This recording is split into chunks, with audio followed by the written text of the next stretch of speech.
Just a quick boat ride away, a remote island with more than 12,000 acres of an undeveloped paradise. If you think about what the core premise of a wilderness is, a place that's untrammeled by humans, this island is about as close as you can get to that for a coastal Florida area. This is St. Vincent National Wildlife Refuge, where John Stark is the deputy refuge manager.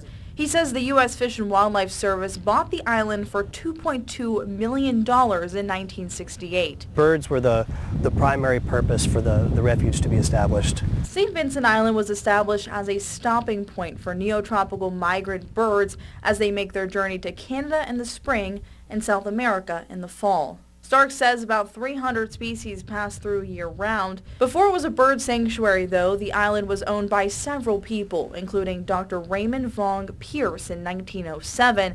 He's famous for bringing exotic animals to the island. For example, right now there are sandbar deer, which actually is not a deer, it's an elk, but it's called sandbar deer, where these animals were brought from Asia such that they could be hunted on the island, and the ownership is passed to us, but the sandbar deer still remain. But that's not the only animal living on the island. In 1990, the U.S. Fish and Wildlife Service decided to use the island to aid in red wolf recovery. The red wolf is one of the most endangered mammals on the planet. There are only 300 left in the world, and that's why 2 wolves were brought to this island to mate.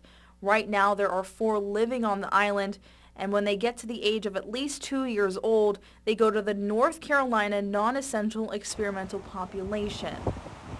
If you go down the Gulf edge of the beach, there's a 10-mile stretch of beach where there's not one house, and oftentimes you could be the only person that you see on the whole stretch in either direction, which is as close to untrammeled as you can get in Florida right now. Now, as hundreds of people take boat rides and enjoy the beaches, Stark says that the U.S. Fish and Wildlife wants to keep the place as natural as possible so it doesn't lose its beauty. I encourage people to come to the island, but in ways that are not harmful to the island.